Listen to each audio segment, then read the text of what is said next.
Welcome back, everyone. Welcome back to another episode of Trainer Spotlight. This is going to be a really exciting one. I know I say that every time, but this is going to be with probably one for the record books. And this may be an episode that actually gets my fiance to actually watch my channel, because I've been probably doing these Trainer Spotlights for 2-3 years now. And I think I've never had a guest that was interesting enough that would pique her interest as much as this next one that's going to be on. So everyone, if you haven't ever met Mr. David Persin, Uncle Dave, he is the hobby's uncle here. He is a longtime collector, a new friend of mine and a friend of the channel, and he has a fantastic podcast. That's where I recently started watching him on DJ Gigabyte's channel called Coffee Talks. And so I want to welcome to the channel Uncle Dave, Mr. David. Thank you so much for being here. But how you doing, Dave? Welcome. Is there anywhere that people can get a hold of you? Is there anything you want to say that I didn't say, or anything to elaborate on? But welcome to the channel. How you doing today? Hey, thanks, Josh. Thanks for having me. I appreciate it. It's nice that I now can call you a friend after not that much time. So it's nice to have you, in my life, and it's a pleasure to be on the channel. No pressure at all. I guess I've got to be the top selling guest you have on now. So yeah, that's fine. I've got to create interest. Oh, it's Uncle Dave, that crazy guy we've heard about. So I'm here, guys. I'm here. I'm not going to tell you before, but I'll just give you an alluding to this, that before every podcast I do, because I'm on a ton of them, I reach into a small little basket that I have, and I've got these pre-written, what I call them my personalities. And so you might get the guy that's a little depressed today. You might get the guy that's a little over the top, the guy that's, considering the rest of his life, the guy that feels like he just was born and he's got so much to do. You might get Hyper Dave, real, very slow moving Dave, Sloth Dave. So whatever you get, good luck, because we're all in for a surprise when it comes to that. But I am definitely very appreciative of being here. Yeah, and so if you haven't already, go and follow David on his Instagram, because if you do want to get a hold of David, the best way to probably do that is going through, I think it's dperson1 on Instagram. I'll put a link in the description here to an actual, Instagram link, but that's where I first reached out to you, and that's kind of how I interact as well, because you do a ton of really fun giveaways and fun interactions with your podcast that you force your audience, you guilt them a little bit, and it works into interacting directly with you. And I gotta say, man, it's a really, really good tactic for interaction. So I'm glad to see it worked with me, and I hope it works with other people. So go down below, click the link, follow David, go follow the podcast Coffee Talks. If you like my podcasts, you'll love theirs as well. So that's what I'll say. But without much further ado, I definitely want to get into the meat of this podcast, because with this particular podcast, it's not about me, not about other things. It's about you. And you probably, I know we alluded a little bit to it, but not being too tongue-in-cheek, you may have one of the most interesting stories I sort of know as a general overall story of in the hobby, but I don't actually know your true story, and maybe some of my viewers don't either. I've just heard tale or legend of it. So Mr. David, I want to ask, what is it that got you into this hobby of Pokemon, and what is it that kind of solidified you as a Pokemon collector? And I guess just you could take it however you will, but what is it that first got you into this hobby here? And we'll start with that. Okay. Always a great question. When you ask those questions, Josh, what it tells me is you haven't watched enough of my videos. So get out there and watch a couple as well as I answer this, all right? And also, when I get someone who's got such wonderful hair as yours, I always am going to ask whether or not it's you or your hair asking the questions, because I never really know. There's always a push and pull, kind of a tug and comb thing that goes on. But let me tell you about my entry into the hobby, all right? So I can think back to when Pokemon was just kind of hitting the streets, and that would have been 98 or 99. And I had 3 young children at the time, and I can remember standing in front of the KB toy store in Livermore, California, waiting in line for these truly hyped new little things that were coming out, booster packs and theme decks and things like that. And actually, I still have a few of those things packed away. So it's amazing from all this time. But that was kind of my entry into it, as I recall, kind of that memory, which is really interesting, because as most people know about Uncle Dave, he doesn't remember much at this point in time about anything. But that picture I still have. And then over the next couple of years, I did try to kind of immerse myself, and maybe I was running a small, tiny little local league, whatever that was called at the time, but it was just really for families in the area.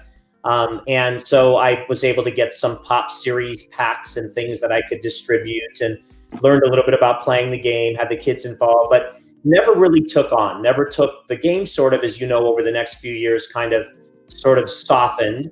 And yeah, exactly. And the kids never really stuck with it. So I never really stuck with it. And that was it. There was all of a sudden this huge break where I put everything back in the drawers and knew it was there, but never touched it again.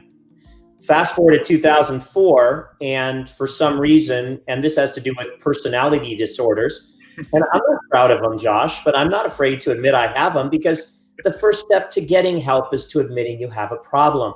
And I hope all you guys listening can take that to heart, because gosh, don't we all have a lot of it together. Let's share our, that's why I love everybody jumping, sliding, and climbing into my DMs, and we all chat together about what life's about. So 2004, the compulsive side of me is sitting on eBay one night, no idea why, how, or what, see 2 sets of Pokemon cards for sale. They were called master sets at the time. Mm-hmm. And I, for no reason, no rhyme, no nothing, I bought them. Do not know why, what, or how. I just did. So what they were was something like maybe the Team Aqua, Team Magma, and maybe an EX Dragon set. And I think what was happening in that year of Pokemon that brought you back in, that kind of dragged you back in? Was it you were just at Walmart and you saw a pack and then you're like, I'm going to go on eBay and see what's going on? Or what was happening that dragged you back in at that particular time? Was it something with your kids again, or? Yeah, absolutely nothing. Has nothing to do with Pokemon. It has to do with being a shopper. So when you're a shopper, I have done some crazy stuff. I've bought wardrobes from Nike or Under Armour in the middle of the night. I bought a BMW i8 from California on a complete stupid middle of life crisis whim on eBay or Car Gurus or something at night. So the iPad, the computer in my hands in the middle of the night when you should be sleeping and you're awake is just a very dangerous combination. It was nothing to do with Pokemon. I'm just coming through listings. I see 2 sets. Maybe the way it was written about was kind of intriguing to me. Mm-hmm. And I guess I should say, I'll extrapolate out a little bit. So I was always a sports card collector as a youngster. So I've been collecting something or other since I was 8 or 9 or 10 years old. And back then I did it all on my own. So there was a company in New York called Renata Galasso Inc. And I would send for every one of my tops and my, Fleer sets or whatever was out at the time back then. Every single year it was pretty much just tops at that point.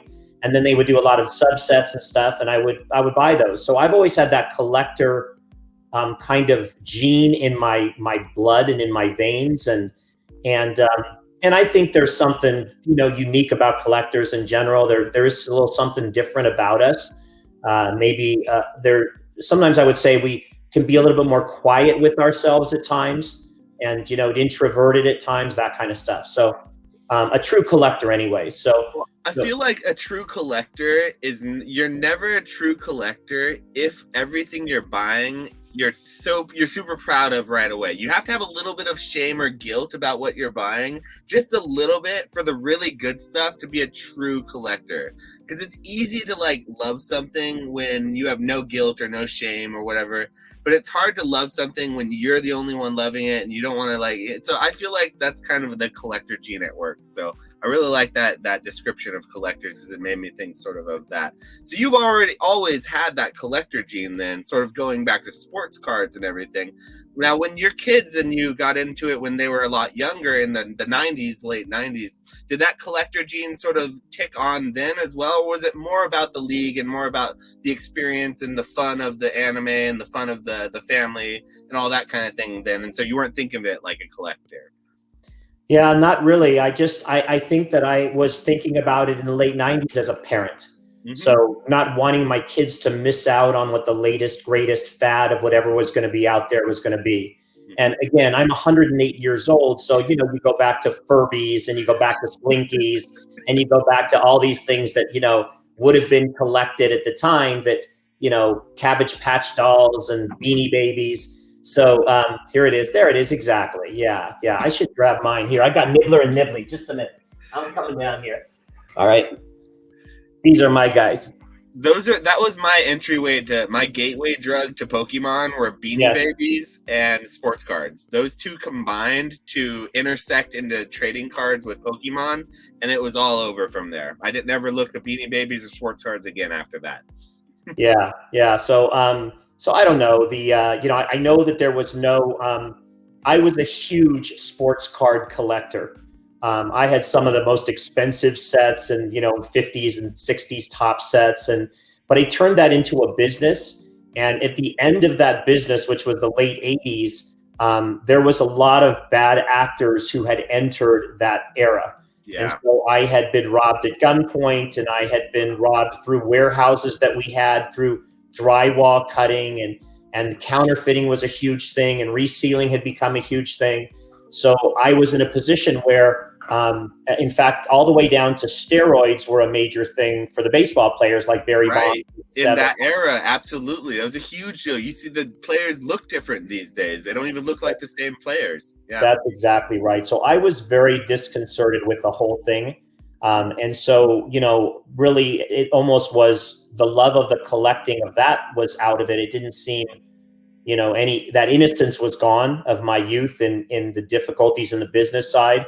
And so that's why I think I strayed away from the rest of it until finally I made a crazy purchase in the middle of the night in 2004. And all of a sudden I had 2 sets of Pokemon. So had you ever collected a master set before that first purchase of the masters, or you just that was your first ever entryway into that? That was the first ever entryway. And ironically, you were a master set collector too. So that's really interesting. So that really was the linchpin for what got you kind of going. Yeah, this lady that had constructed the sets, her specialty was at that point what she would call being a master set collector.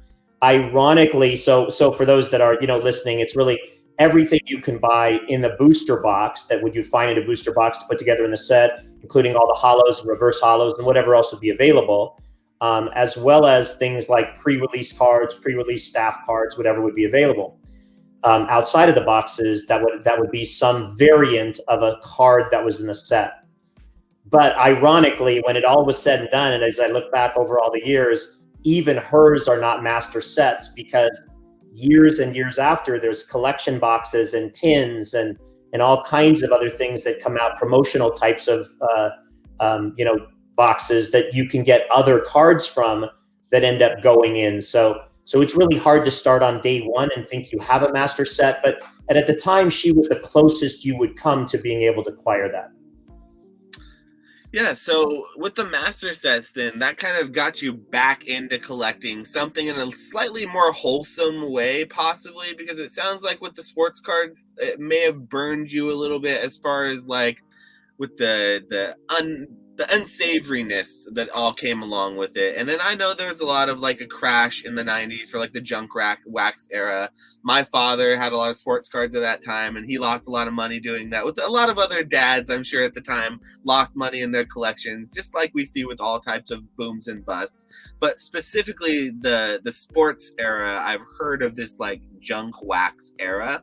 And in Pokemon, people often reference that time with like a sort of this like hushed tones, like, oh, what if this is what either we're all leading to, or it's what it could possibly become if it's not kept with the stewardship that's required of a hobby.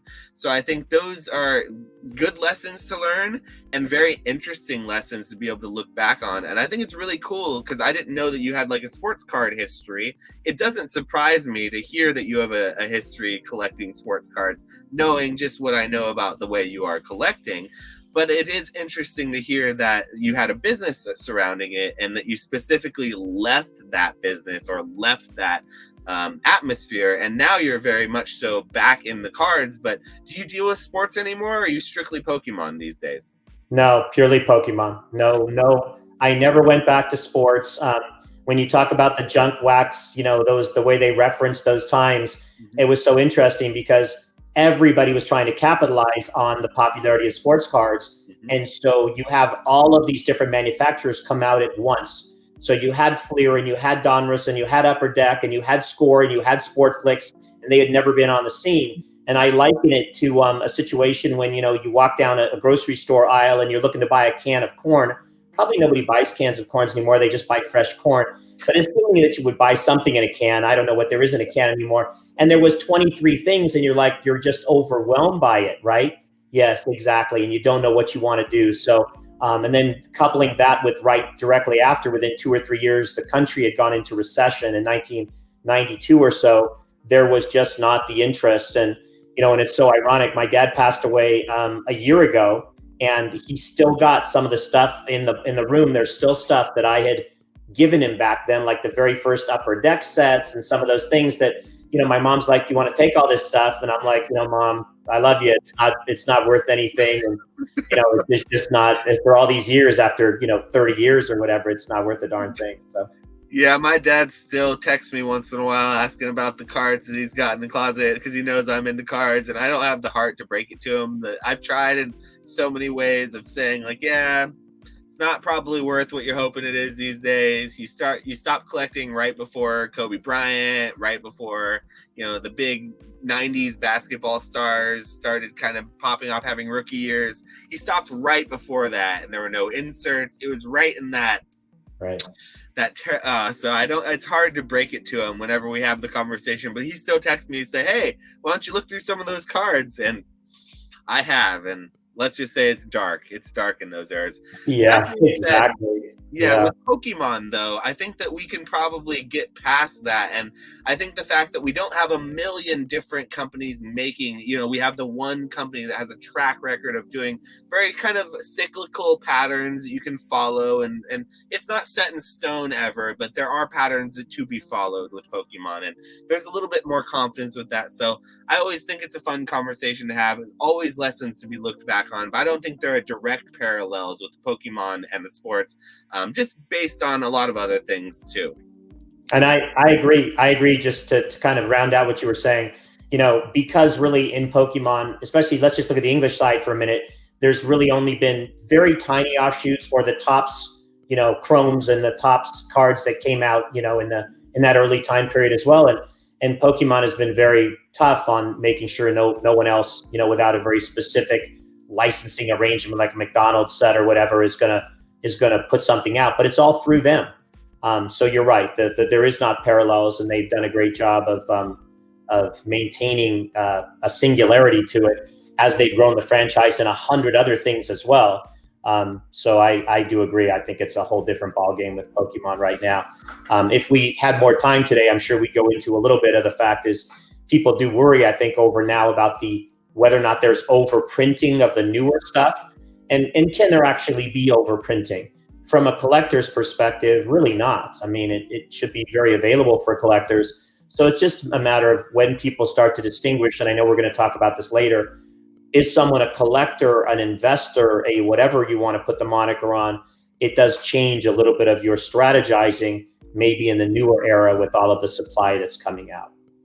Yeah, and honestly, that is a huge part of like what Pokemon I think is for everyone is perspective, because depending on what perspective you're looking at the hobby from, if you're looking at it from the perspective of you'd like everything that you buy to go up in price so that it's sort of like an investment, you probably don't want a huge amount of print or sort of a large amount of supply out there, but you want to be able to get in at the ground level at a cheap level and then see that sort of skyrocket. But if you're Pokemon looking at it from a perspective of trying to get more people, cards in the gamer's hand, or get your product in front of more people so that they can engage with it and buy more of your IP, your intellectual property, and sell more product, you don't want a small print run. You want as much as possible, but you still want people to be engaged. So the fact that Pokemon can walk that fine line, where we see other companies like Wizards of the Coast who have been doing it for 30 years plus and still are having trouble walking that fine line. We're seeing serialized cards being put in some sets and non-serialized cards being put in other sets, and overprinting and underprinting. And with Pokemon, to be able to travel that and traverse it, I think it's very, very important that they monitor it. And I want to give them props, and I think that you alluded to this as well. They do a very good job doing that, and they kind of walk that line. They provide the supply needed to get it to the hands of the people who want it, but they don't overdo it to the point where it just isn't worth anything and nobody wants it at all. So yeah, you're right. That's definitely correct. I agree. As far as a collector, investor slash player, what would you consider yourself more of if you were to put yourself in one of those little categories? Yeah. So for me specifically, always a collector. Collector first, second, and third never has changed. I'm very fortunate to be in a position where some of these items that I have in the collection have gone up in value. When I started going to Worlds in 2006, I basically was in a circumstance where people told me that the cards I was buying, the trophy cards we were trying to acquire off the champion, second place, third place winners, they would never be worth anything because there would never be any demand for them. And so we would buy those cards for $3,000 or $5,000 or $7,000 or whatever they were, because I wanted to own them for my collection. We'll get into this later as well, because you're going to ask me a question that I know I will give you some information on. But since 2004 and something else that happened, I felt a tremendous obligation to the hobby to try to continue to build this collection as kind of a one-of-a-kind way that everybody would know every card was in there. That sounds stupid and silly when I say it, especially in a world when nobody believes anybody, and it's just what it is. But that's not what I always felt. So I've always been a collector. Been very fortunate. Some of these boxes and packs and sets and other things have gone up, but never anything else. There was a time in 2000, maybe 15, 16, give or take, I harbored notions of starting to play the game competitively. and that's because I would go to, I knew that my mind wouldn't be as fast as these youngsters, but my mind still works really well, just not as fast. And so I thought about, I go to Worlds every year and I'm completely neglected. I can't do a thing. I don't get to play. I got to watch everybody enjoy themselves. My friends would walk around handing out free packs to kids because that's what some of the World's employees do. Well, I'm not a kid, so no one's going to ever hand me a free pack, even though inside I'm the biggest kid there is. And we went to a show. I know you're coming to a show like a week from now or something. So recently I went to a different show somewhere, and some person walked by me and handed me 2 magic packs. And I thought, you know what? In all the years of being in Pokemon, no one's ever handed me a pack of anything. Well, that's only because magic packs are worth negative money these days. They're just trying to get them off the books. Just give them to anyone. So. I know. I kind of felt that was likely the case once someone handed me anything. So I did try to play. I did the online stuff, and I played a lot. Mm-hmm. And I got better and better and more points and more proficient. And then one time, I'm battling somebody, and they use that strategy where you basically are playing and you run out of cards. Like, it's not the other way. You're taking prize cards. They're just zapping you and taking cards from you, and you're not getting prizes. And then you look out and you've got no cards to play. And you're like, well, they reverse engineered this, and they took me right down the street of nothingness. And I'm like, yeah, this isn't going to work for me. This is too much time and effort to find out that there's 15 other strategies I need to know. So that was the end of my notion of ever being able to play. So, well, kudos for you for going in and trying. I know with Pokemon, a large section of the people who interact with the hobby are mostly collectors.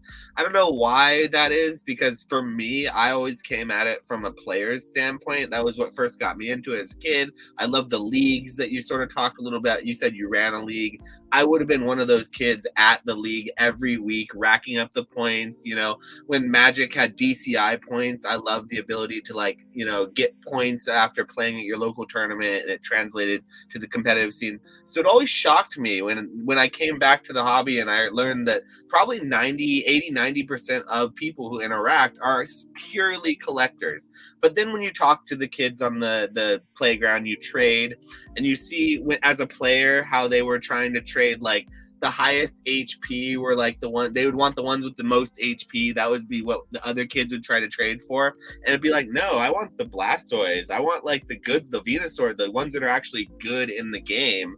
And so like you could tell very early on as a player that this game was a very collector-based game, but it had some players that would go and they'd find utility. So getting into sort of your basis though as a collector, do you collect anything else now besides Pokemon, or after you got back into it, did you really focus in, or do you find yourself in life being a collector of everything? I see some plushies back there, that big Pikachu, but there's only one. So if you only have one, I can't call it a collection, but do you collect anything else? Yeah, you can call it a collection, Josh. Honestly, my collection is, the collection is called One Large Pikachu. Okay. And so I've completed it. It. And so I must say that because there's so many people that think they have to measure their collections against everyone and everyone else, right? And so, I'm on these podcasts weekly, these coffee talks with Dan Norton, DJ Gigabyte, and we'll talk about stuff like this last one. There's back in the Plasma era, there were these ace spec cards for players. They might know what those are. They're coming back. They're coming back this year. So yep. I said, of all the things, to discuss, there's like 13 of them. And now you could start, so if you collect those, you'd have 13 in your collection, and then you'd start to add to your collection in 2024. And they're really cool looking cards. So that'd be a great collection. So yeah, Josh, be careful not to put down my collection. Okay. I don't appreciate it one bit. It's your one-of-one Pikachu. Yes, your one-of-one Pikachu collection. That's right. My one large Pikachu collection. I'm so proud of completing it. So no, I don't collect anything else.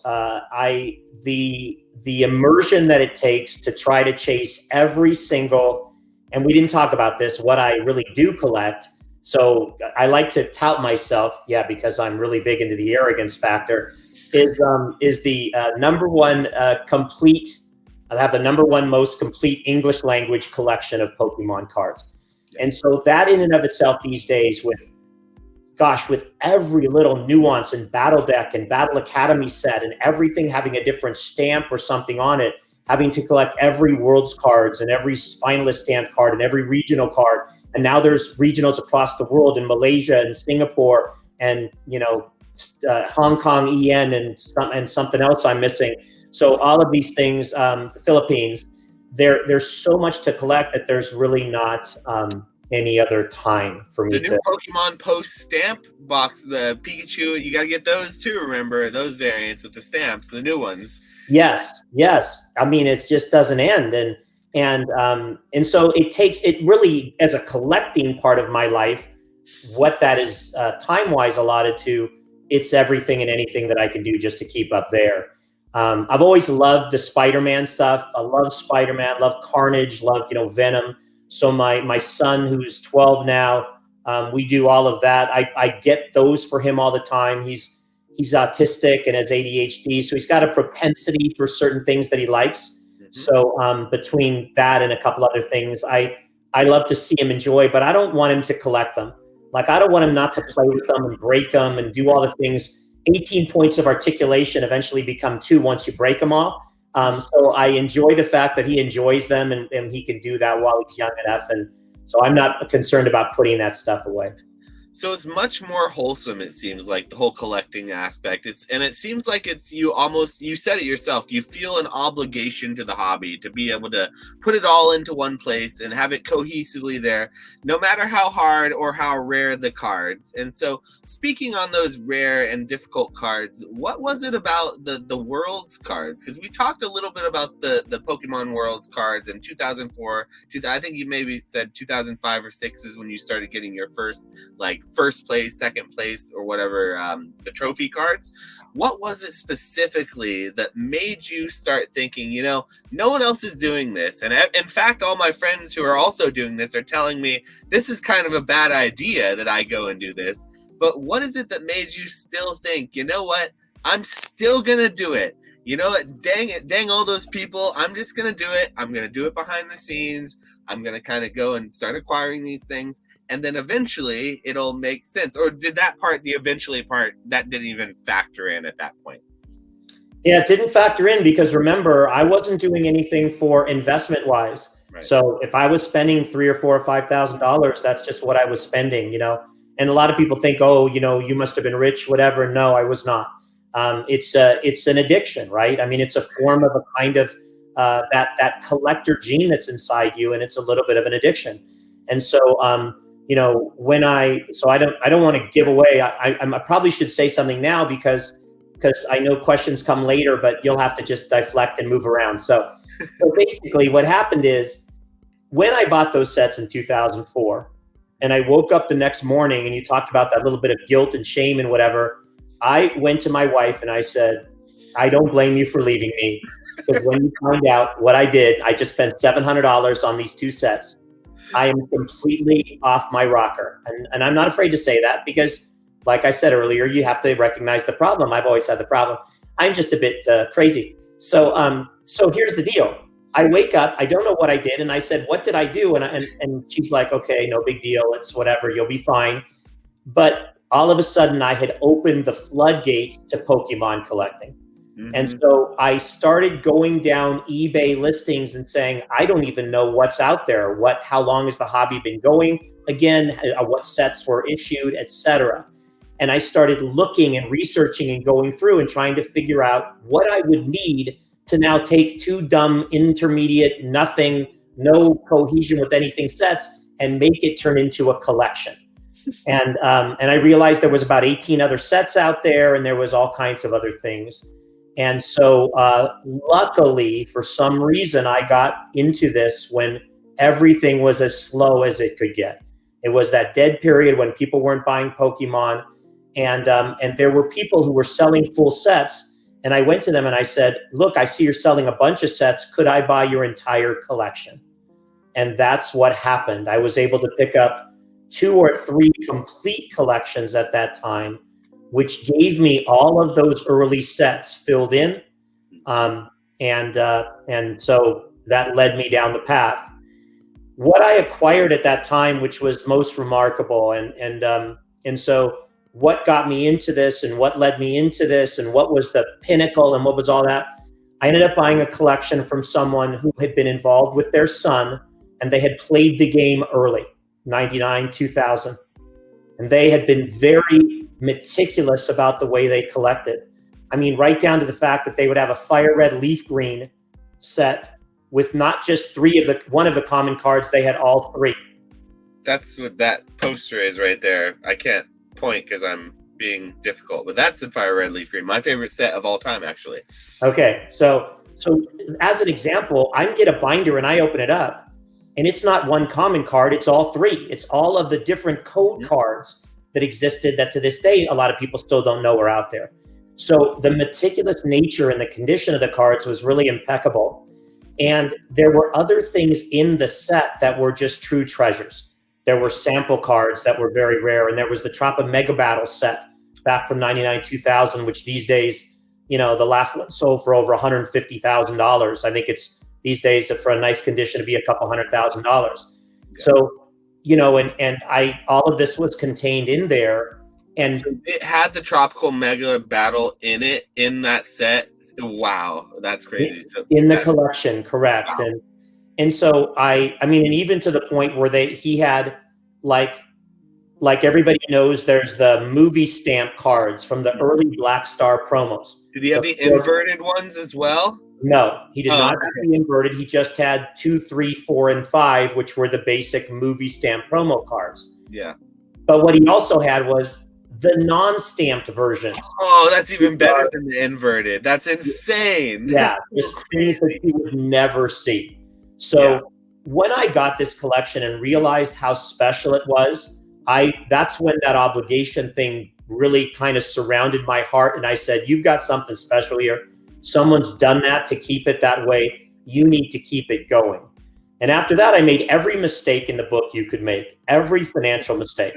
I never knew there were trophy cards. I thought that the best card you could buy was a finalist stamp card, and I go out there and I spent like $3,700 for a finalist stamp card, and I'm so excited I have the best card you can buy.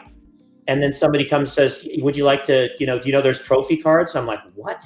What? I would have spent anywhere near if I'd have thought that was the price. So I learned everything the hard way, but I also learned that I needed to own these other cards to be able to keep the collection intact. Never about investment. So never thinking, hey, I'm going to be going against what anybody says, because they would say, well, it's never going to be worth anything. And I wasn't collecting it to be worth anything. I was collecting it because I love the characters, and I love the pictures, and I love the cards. I love the innocence. I must be one of the biggest kids out there. I've told my family that honestly, when I die on my deathbed, I want the last thing they do is give me a kiss and stick a pacifier in my mouth. So I may not have gone that far, Josh, but now that I say it, it does make a lot of sense. It really does. It's not a bad way to go. Well, let's hope your wife or your family doesn't watch this podcast so that, we don't see you with a pacifier, because that's a dark thought. Because I think that your family is going to be very thankful to have you for many years to come, all the jokes aside, and so is the hobby. So we're going to be happy to have you for many years to come, though. Okay. That being said, though, about your collecting, one thing about the collecting that I found was interesting, because I actually just recently in 2019 is when I dived back into Pokemon. I got out of Pokemon probably 2002, maybe 2001, 2002, moved to Magic the Gathering, and I was deep in trading cards with Magic the Gathering and a couple others, competitively mostly because I was a player. So I didn't come back to Pokemon until Pokemon Go, and then a little bit after Pokemon Go. But it was really big focus when I came back into something that was never big when I was originally, which was slabs and grading, and PSA graded everything, and specifically in 2019 when Hidden Fates was really booming. That's what dragged me back into the hobby with my fiance collecting. We loved shiny Pokemon, and so we went back and started collecting everything back then. But it was interesting because slabs are big, and I've never been big into graded cards as a player. I don't see the utility. I don't see the purpose of putting a trading card in something that makes it then not usable. So I always had a hard time. I dragged my feet with it, and I was slow to the on-take. But what about you? Are you a collector of slabs? Because I feel like there's something about you that's very interesting with this whole collecting thing. Yeah, I never got into grading. Again, one could argue, and you can't. I mean, how can I argue? And I make the point about the Pikachu plush being a collection of itself. It would be hypocritical to assert that one way to collect is better than any other. Right. But as a collector, and I do want near mint to mint cards. Okay, so I don't want to discount that, because I have been involved with people over the years that are very happy with excellent condition and those kinds of cards, just to have one of every card. And that's not been me. And again, I've had the fortunate situation through the years to have multiple collections that I purchased where I could then sit there with 3 sets in my hands and pick out the best card, and then go ahead and put the rest of it back together to allow me to build near mint to mint. And then my sets were built over the years by typically only 1 or 2 people who were focused on that for me as well. So grading, my thoughts on grading are as follows for me. Number one, if I wanted to grade at any time, I can always still do that. Yeah. So not grading doesn't mean never grading. It just never was something that I needed to do.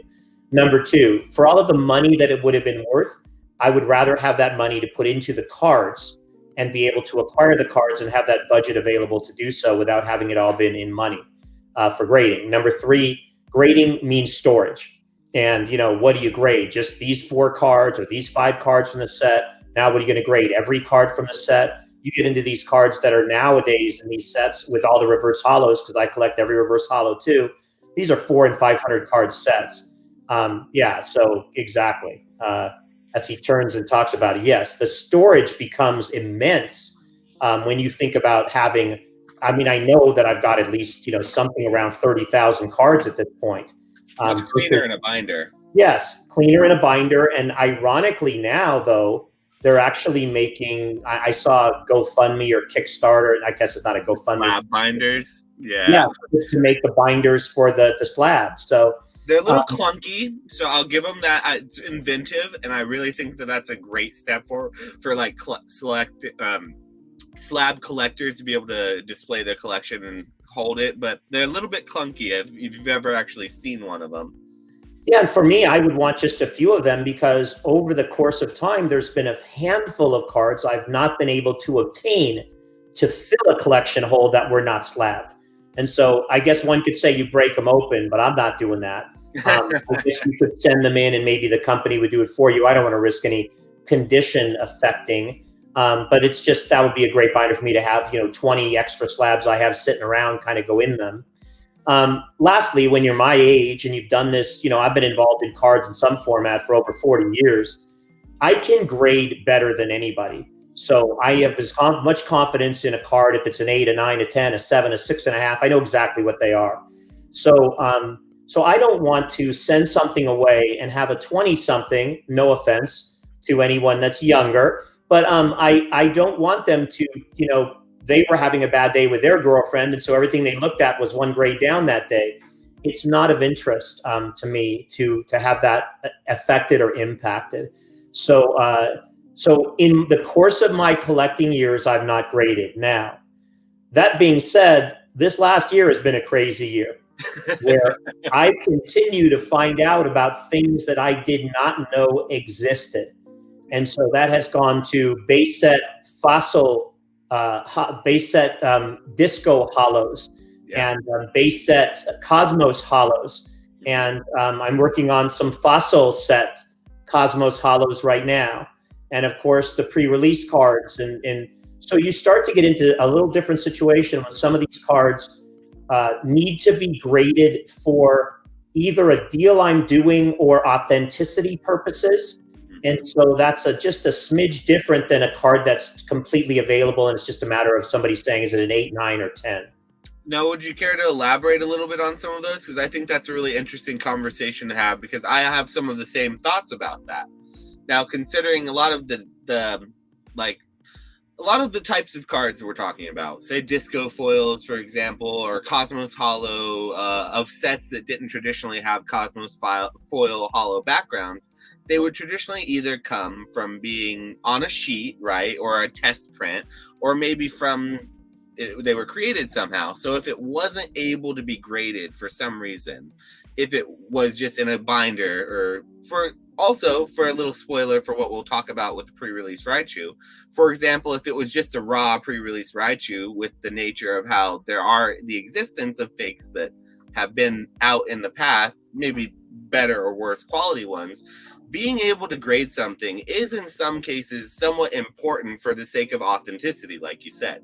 So would it have changed possibly your wanting to maybe acquire some of the more weird, rare test prints, or even for you caring about them if they were unable to be graded altogether, would you think? Or unable to be authenticated? I guess there would be some caveats to go along with that we could probably delve into, but just speaking directly on like your personal wants of a set, like something like the disco foil hollows, if it wasn't ever able to be authenticated by anyone, say, CGC, PSA, BGS, Rudy's new PCG company, if it was a real card, you knew it was real because you saw the sheet it came from, but say a company wasn't able to authenticate, would you think you would still, or maybe people would still want that card? So I guess, there's always there's the past and the future, and somewhere in the middle they meet, I guess. Mm-hmm. So there have been cards that I've known were real, even though I maybe never had the maybe somebody would question that, but as we will talk about the pre-release, that it was never a question, even though people told me it would never be authenticated. Right. And so I knew its history and I knew a lot about it, and that led to even me knowing more about the second one. So all of those things didn't stop me from buying it. At the time, if I look back at that over a decade ago, I spent $10,500 on that first card. Pretty record price at the time too. Yeah, Very yeah, high. Yes. yeah, a lot of money. And And so at when that time, it was unable to be. Just to jump ahead a little bit, at that time, it was pretty much it was known when you purchased it. This could not be graded, correct, or would not be graded at the time.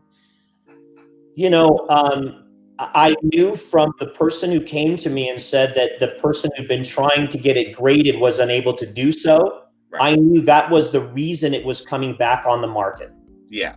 Um, That's sort of what I meant. So thank you yeah, for clarifying. Yeah. yeah, and I didn't know that it would never be or wouldn't be, and I never cared, right? Because You here can I never am, say never for anything, technically. So yeah. right? Right. But I never graded, so I didn't But care. that wasn't what meant something to you. Is sort of where I'm getting at, is that the fact that it could, you knew that it had been tried to be graded, that the PSA had been, they rejected it, and that was probably why you were given the chance. But you weren't questioning its authenticity per se from where you were. It was so okay. That's thank you for clarifying, because that was sort of what I was trying to get at. Yeah. Yeah, and of course this goes back to every trophy card. Do you know how many times people see my trophy cards? Again, I own one of every Pokemon trophy card, the 1, 2, and 3, and then later years 1, 2, 3, 4 that's ever been placed out there. So it can't be. I don't say it with arrogance, just not enough copies for that collection to ever be duplicated. And if I were to sell it, I would love for somebody someday in the future, if that ever were to happen, to buy it all together. But people tell me, well, they can't afford to do that anymore. But the kid in me and the idyllic situation and the obligation to the hobby would love to have it stay together because it can't in any one situation anymore. So adding to the collection, I never graded those trophies. I still have. And everybody says, how do you not have those graded in a slab? And I'm like, oh my goodness, I'm a horrible person and I don't deserve to be here. I mean, it's just different perspectives and viewpoints. Well, you don't intend to sell, and oftentimes when grading, your grading is the intent to sell, to potentially increase the value. You authenticate it so that there's no question about its authenticity, so then you can sell with confidence if it's like a high value item. There's always reasons, usually financial, but not always, but mostly financial is where it's where grading is associated. So I think that is also very telling about the collection, is that you've chosen not to grade. Not to say that it's like more honorable or less honorable not to grade, because I don't think that at all. I think that the people who grade, they love to grade and collect graded cards. That's fantastic. But it is to say that it wasn't something reselling that was really, it seemed to be on your mind, and it seems to be the paper trail leads back to that. Yeah, exactly. But now let's transition a little bit, because Yeah. you so astutely talked about financial stuff with grading. Yes. So let's fast forward till today. And now, it's like you said, David, would you buy the discos if you didn't know, if you thought if they couldn't be graded or authenticated? And I would say to you, if I knew they were authentic, like you said, I went there, I saw the sheet cut, I did all that stuff. If I knew they were authentic, then it would depend on the price that I would have to pay. Because if I could buy a set for 20 or 30 or 40,000, maybe I wouldn't care. But if I've got to basically trade into that or buy into that at a couple 100,000, it's a whole different game, knowing that, okay, I'm going to get these graded, and they're probably, the way I'm looking at them, they're going to go back at 9s or 10s. And so if I have to sell, because I still have my family and my wife and a few more years to live, and I need to be able to know I can get some portion of the money back, right? Yeah. And so that's where it changes. And I structured a lot of these more recent deals in a way that I would get the number one draft pick, so to speak. Mm-hmm. So I would get these things cut, and involving the other people that I was involved with, you get the first set, you get whatever. So I was able to use grading in a way to make sure I was not only getting the cards authenticated, but also getting them in the best condition I could get them in, which for me was just more of a protective factor for possible, if I had to liquidate them down the road. Yeah, and so a lot of the cards that we are talking about right now, if the audience is listening, are cards that probably you may or may not know exist. I'm not going to put them up on the podcast because that's a little more editing than I typically do in these. But the disco print hollows have been recently selling at auctions in like Heritage. I think a couple of their big auction sites as well, probably maybe PWCC potentially. I don't know the exact like sites they were on, but they've been getting some pretty big numbers and a lot of really hype sort of attention in the media. And so it's really cool to see these things come out. But without the grading there, I might say that the market might think a little differently, and it would definitely be a different situation. So I definitely think it's interesting to hear these stories. And if you are interested or potentially and want to hear more of this story, specifically in episode 19 of the Coffee Talks podcast. I know this because I just listened to it about a week or so ago before this podcast. Dave talks specifically about the story about getting all of these cut, where it happened, how it happened. So DJ Gigabyte goes and does a good job of putting pictures. He edits it all in a little better than I'll be able to do in this particular one. So if you want a little more elaboration on that, make sure you go and click down below and watch episode 19 at the very least. Watch all of them, but at the very least, watch 19 because Dave, you go into a really good story there, and it sort of translates over to what we're talking about. The way you acquired your portion of these really rare test print, like these weird sort of hollows, they were all off of uncut sheets that were only known to exist in a few in certain places of the world.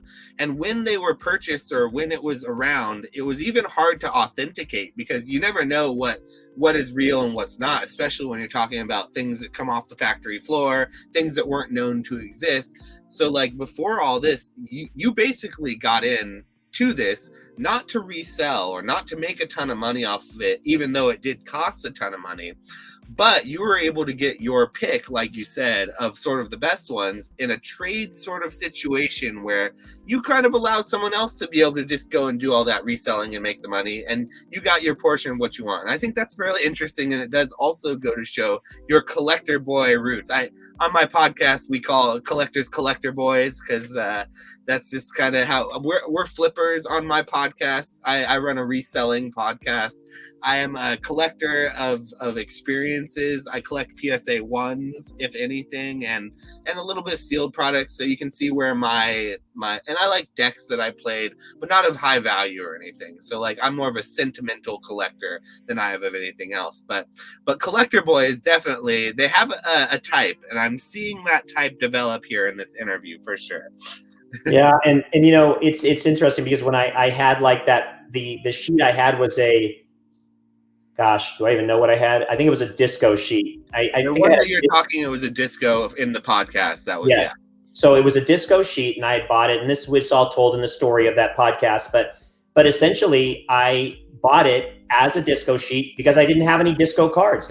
So I knew that standing on that sheet, when you look at it, essentially, I could say as part of my collection, I now had a set of disco base set test print cards. Except now, you know, there's this old adage. Some people say it takes money to make money. So you know, a little bit of that as I just think about what you were talking, and I was thinking, it does help to know people as well. So because I've been around so long, people often send other folks my way. And I get this call out of the blue one day, and somebody says, "Hey, are you looking for any rare cards?" And I'm like, "Yeah, what? Yeah, where does this come from?" And that led me down an entire path that would have never existed, where I had a chance to cut that sheet, which made it much more palatable for me to just get a set of cards and be able to display them in a binder and not or in holders and slabs, versus a big sheet that I could never display.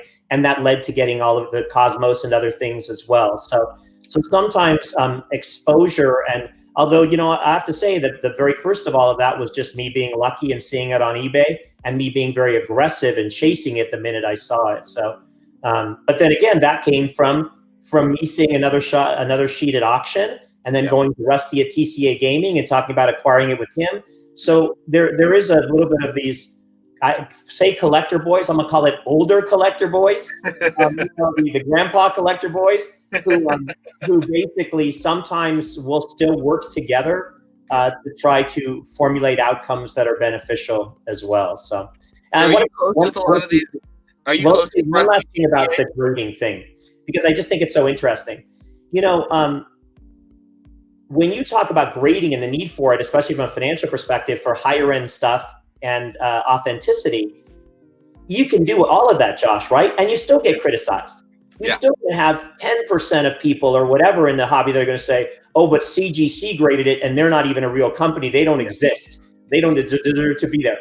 So in an ideal world, there would be almost a collaboration between grading companies, and they would actually all utilize each other's technologies to know what's right and wrong, to know if it's cut or not cut, to know if it's authentic or not authentic, to know if it's been repaired, retrieved, altered. But there isn't. And yet we all rely on these companies as if they are, the be all end all. And I guess the good news is for 95% of collectors, as long as they see what they see on that slab, they're okay with it. They're going to believe it regardless. But it is the other 5% when you get to all this different kind of stuff that can cause a bit of the problem. So you were already friends with Rusty before you made the purchase, and you've known Rusty for a while, correct? Of the disco sheet? Yes, I've known Rusty. I've been dealing with Rusty for years. Yeah, years and years. I didn't make. We didn't talk about this beforehand. So whenever someone agrees to do a podcast with me, wonderful friends in the audience, they have to put up with the worst internet situation that's ever existed in mankind. So Josh, basically he agreed to do that, and that was silly on his part, but how kind. So I don't know what you said, Josh. Did you say, because I didn't buy the sheet? I was wanting to buy a sheet at auction, and that was the Cosmos Hollows sheet. And I was afraid that I sort of speculated that Rusty might want to try and buy it too. Oh, okay. So I called Rusty and said, look, I'm going to try to buy the sheet. I don't want to fight against you. Why don't we go in together? And he said, okay, great. What do you want to pay for it? And I said, he said, I was probably going to look at 75,000. And I said, no, I want to go 150,000 on the sheet. So let's split it and go that way. That sheet ended up selling at auction for $250,000. We weren't even close. Yeah. And it got cut, and then it got wrapped in much, much later into this whole other sheet that I had bought on eBay from someone else. That was the one I was referencing, the disco, the eBay sheet. I was wondering if you had known, because doesn't Rusty also own a disco hollow sheet as well?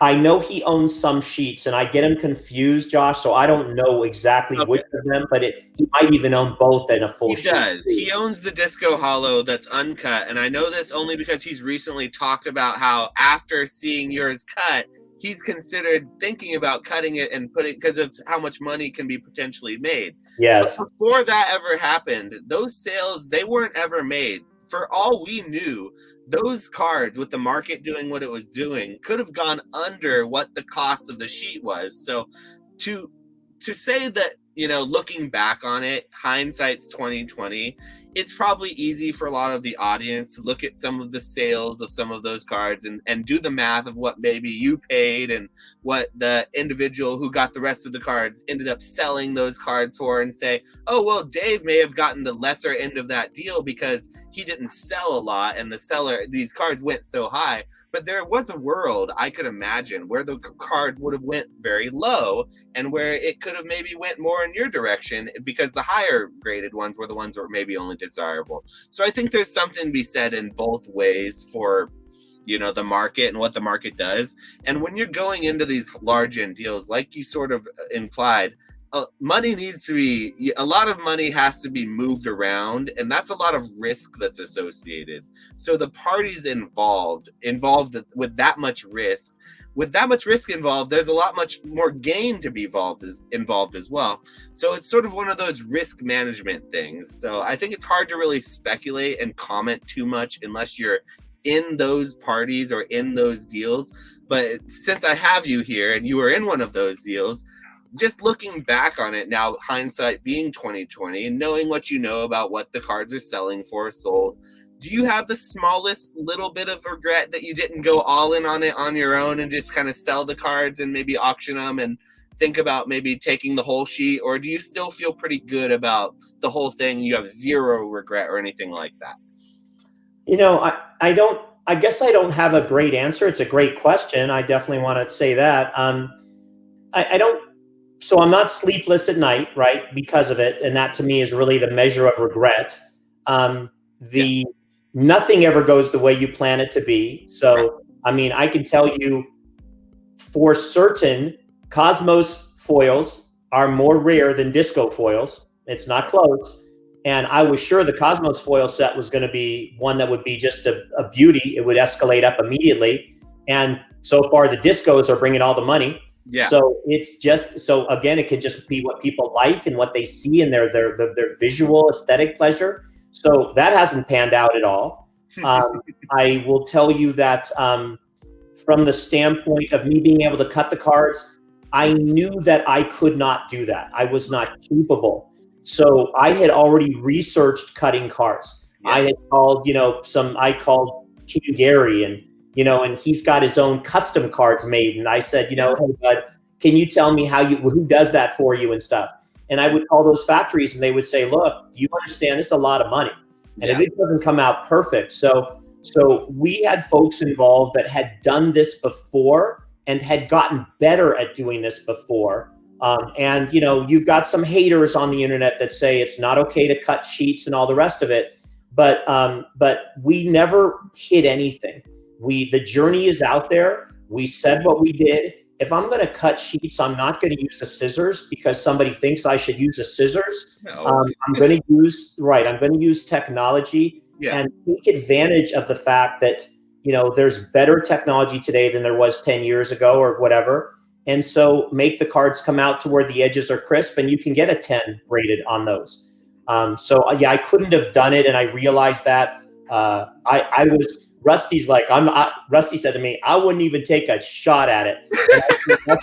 And I said, Rusty, I'm willing to take a shot at it. But so I went through the iterations to figure out if it was possible. Yeah. And I wasn't comfortable. And then when all these other dominoes ended up falling in a way that could make this entirety happen, it worked out fantastic. And now I have a resource to where if it's, possible to get beautifully cut cards off an uncut sheet, then I'm able to do it. So. Yeah, and on this podcast, we are not here to discuss whether or not cut sheets should be or shouldn't be cut, because in my personal opinion, and I think in the market's opinion, that it's all on what people want to spend. So that's not sort of the discussion that I'm looking to have here. It's more about the story, about how it happened, and the fact that you did actually have it all really above board and is all pretty transparent about the whole situation in the story. I find that to be deeply fascinating, and I think that's really cool. And I think that it's interesting that now the hobby has that story to look back on, and having the perspective of something like that, these historic sheets that have never been sort of put out onto the market like that before. Now for the first time, the fact that they're going for hundreds, thousands and thousands of dollars and these huge numbers, that is neither here nor there. That's completely dependent on the market. But it's just interesting that that story is out there. And I appreciate you being willing to actually talk a little bit about that. So. And I really do like to do that with everything, Josh. You asked me beforehand, can I ask you about, are there things I can't ask you about? And once I listed off the 32 things that I automatically say you cannot, we then said you can ask me about anything else. So no, the thing is, transparency is one of my tenets, of how I live my life. If you can't reveal it, if you can't talk about it, then there might be something wrong in a way, because if you're honest, there shouldn't be anything you have to hide. And so I know that there's folks that maybe don't have the resources or who they know kind of things to get involved in some of these types of deals. And I hope that by sharing sometimes I can open people's eyes to when they're making their own deals down the road, they're thinking about some of these little nuances and little, kind of anomalies that they can work in to make for better outcomes. And so, yeah, there's details that most people won't divulge. I've been surprised at how open even Rusty's been, and that's just how he is. Yeah, but I try to do that with most everything so that people get some neat information. It's not buried behind a Patreon wall, and they can actually learn something and hopefully be able to implement it themselves as well if the opportunity avails itself. And just speaking to your general thoughts about like how you feel about, you want to be a steward of the hobby and have these collection pieces, it makes sense to me that that would be kind of how you feel about all this situation. Yeah. So just moving along though to the next topic, because I do want to eventually get into that pre-release Raichu topic, and this will kind of eventually get there for that. But there's a question I always try to get to in the podcast, and it involves sort of collection pieces or grails of things. And for the man who has almost every single card in his collection, this may be not an exactly great question, but I still want to ask it. So, but if you do have any card, if you could have any card, or if you do already have that card or collection piece in your collection here, but never to resell it, just to keep it as your pride and joy, what would that one piece or one card be? Or what is that white whale you're still chasing? What is it, if any? Yeah. So another sensational question, which is good, because if you're asking horrible questions, no one's going to come on the podcast, Josh. So you know what? So it's good. You're holding up your end of the bargain, and I just have to reciprocate in some fashion. So when you talk about grail cards or whatever, it is definitely a difficult question, because do you answer it as the standpoint that I already own it? Or do you like, what's the favorite thing you own, or the favorite thing you would still like to own? And that's where you come down to it. And that takes me back for a minute to when I talked about buying those 2 sets at the beginning of this whole journey, and you talking about a little bit of shame and guilt, which most of us aren't as intelligent as you, so we don't have any idea what you were even talking about. So I'm not sure you were talking about the shame and the guilt of the purchase itself, and like, I bought this, or an additional element of, well, I own these, but now I don't own some other things, like a different kind of shame and guilt. And so when I answer this question, I guess for me, there's always a chase, right? There's always still something out there, which is really sad after all these years. And if it's not out there, it's still coming. It's still being discovered. Mm-hmm. Like one of the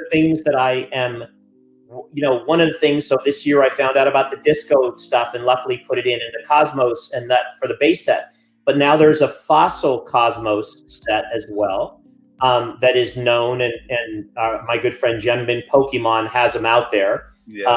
He wants to sell them for you have to sell all of your body parts. Is that the Australian test print? It's like an Australian, or is that different than that or something? No, the Australians, I have all that stuff. Okay. So this is actually another test print where Fossil set had Cosmos foils. Wow. So now we get into what's a collection, right? Here we go again. So what do you collect? My collection is one of every card, one of every booster box, one of every theme deck, and then one of every card if it typically has a blue back. Of the English language. That was what I was going to clarify. It's got to be English language for you, correct? English language, correct. Because going off the other, the other is just too much. So, and I decided that early because I couldn't read the cards, and so it was a little bit of a justification, but another way to not have to spend another triple and quadruple what I was spending. So recently I'm involved in something where I got offered a white back test sheet, not blue back, and it has the Fossil Cosmos foils on it. Mm-hmm. So we're in the process of working with that, but it's the first time I've ever considered anything without a blue back because of the front being true Pokemon. Yeah. So that would be something, example of things that are still out there. There's the the championship trophies from the different countries that are in English that I mentioned. I have a few of them, but now it's gotten worse because now there's Singapore, Malaysia, Philippines, and Hong Kong EN that are the 4 foreign places that have English cards that have like one champion card. Is one of those a Typhlosion card? One of the ones potentially? Because I've seen those champion cards. I think I saw the Typhlosion one from a Typhlosion collector that I follow. I don't think so. Okay, that's a different one. Okay. Yeah, I think they're different. I think that those might be more language oriented to the country, as opposed to these that are more English and then with a stamp on. I will tell you, when you say it, there's two cards I've been informed of our good friend Dan Norton, who told me I would never ever own them, and I will never ever own them. But I guess if we're gonna throw a Grail in, I gotta throw them in. And I don't even know if I remember one was Katy Perry. Oh yes, and then the Balvin. And which one? So Balvin, something Balvin. Okay. Yeah, I think it's one of he's an artist with the Charizard on him. Yeah. Yeah. So I don't know. I felt like it could have been, because I know Post Malone had something for the other one, for the One Ring. But I don't know if that was the artist guy or if it was, because he's also done collaborations with Pokemon.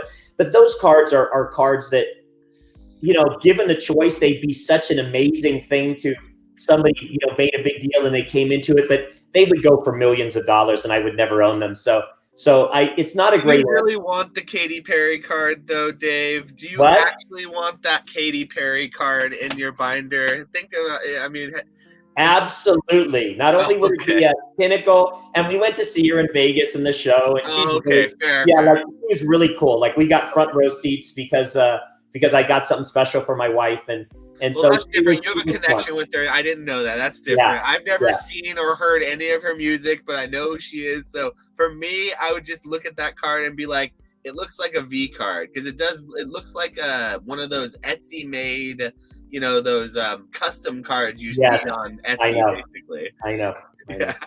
Yeah. Well, I think you'll be safe. You'll be safe if those are the only two cards. I don't think people will think lesser of your collection or anything. You have the trophy cards. You have the pre-release Raichu, which, to be honest, I was surprised. I was very surprised you didn't go with the pre-release Raichu, which is going to lead me to my next question here, though, is would you be possibly willing to talk about the piece in most people's collection that I think would be considered a grail piece, right? Would be what I previously thought was a 1-of-1 card, or one of what was known to exist. It's now apparently a 2-of-whatever card, and you own both of them. But would you care to talk about the one and only pre-release Raichu that I think I might say you're most recently best known for? Yeah. It was funny because I didn't know how much traction that would get from newer folks in the hobby, since that's more of an older kind of thing back when I was in the beginning stages. And so I would be out there like in Facebook trying to buy some stuff, and I couldn't find any way to get somebody to send me something up front, despite my reputation. And I would say, I maybe heard about this pre-release Raichu. And they're like, wait a minute, my wife was just reading that to me today. And I'm like, okay, all right, it's gotten some traction. So, my fiance doesn't follow any of my Pokemon stuff. She collects with me, but she doesn't do the whole, all the extra Pokemon that goes along with it. But even when the pre-release Raichu, you graded that, she knew when I told her. She's like, oh yeah, I read about that. It was pretty wild. Yeah.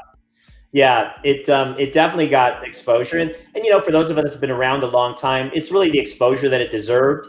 But I'm not an expectations person. So, as each time goes by, I'm convinced no one's going to ever buy an old set of Pokemon cards anymore, because there's so many new ones, right? It's so expensive and there's so many new ones. And if you got to buy 4 a year, if you're a set collector, and then some additional, and you don't even want to, and then you decide you want to be a character collector and everything is too expensive, so that it kind of all fades into the past. Just like, go ask somebody about World War II, or, how many people really know about it, right? As it fades into the past.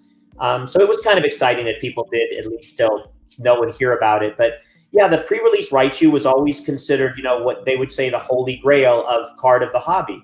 And now everybody says the grails and the bangers, and I read all these words and I'm like, okay, it's all perspective, it's all marketing. So, but it was a card. I guess it was the true beginnings of what we would call errors and or test prints, however you wanted to assert it came to be.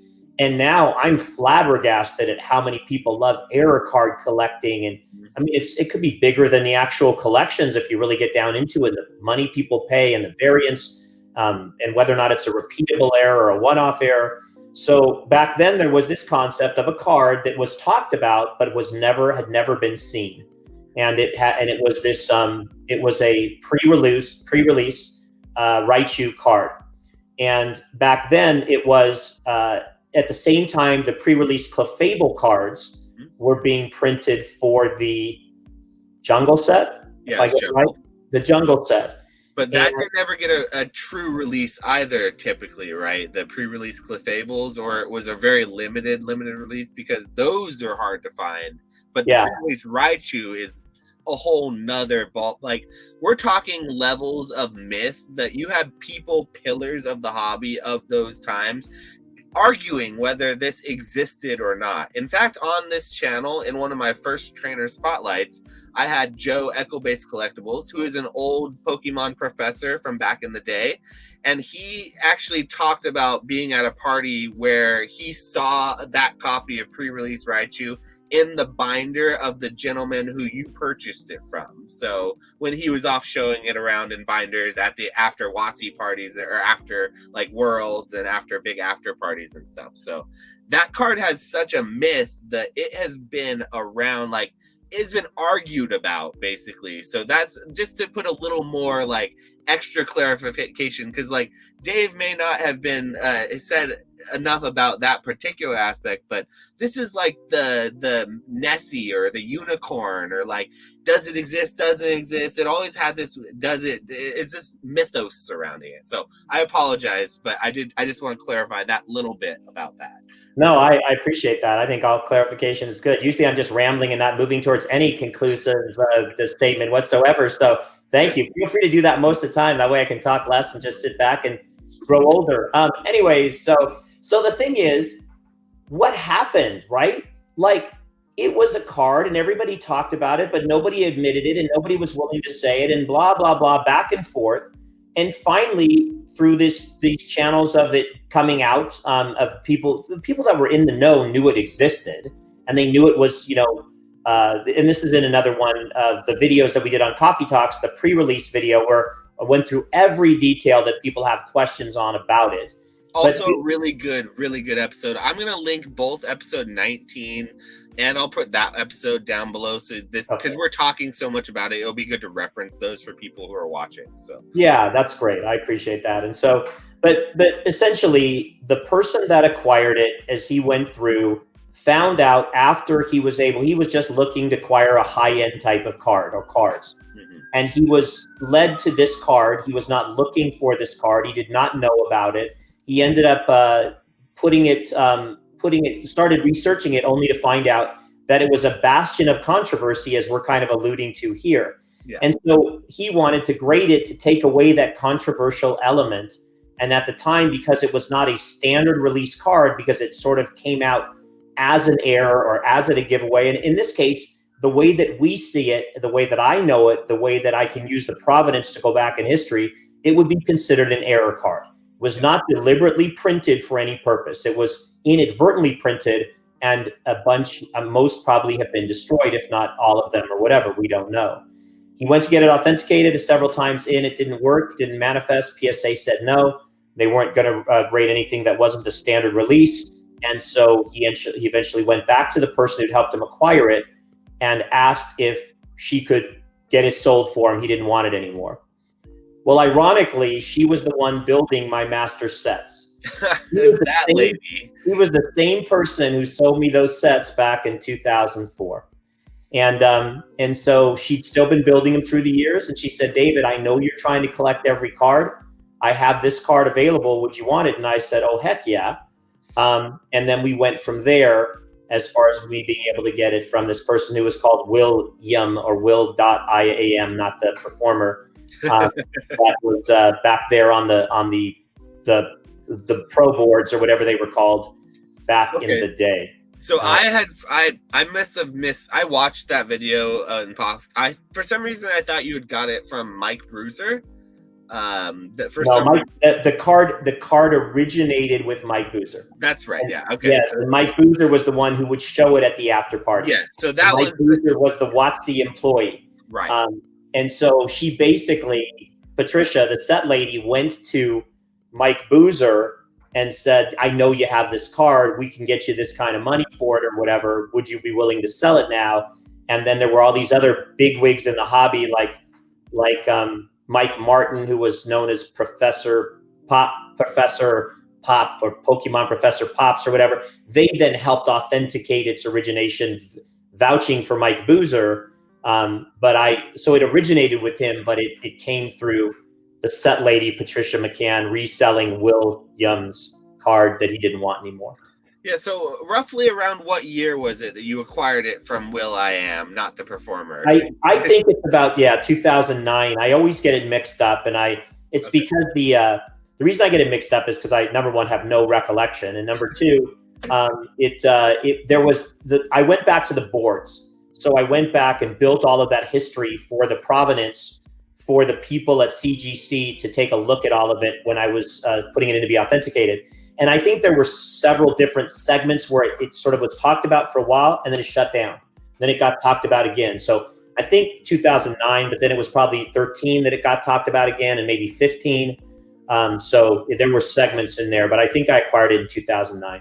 Okay. And so when you eventually decided to grade it, which was just last year, correct? In 2022 or? No, a few months ago. Just a few months ago.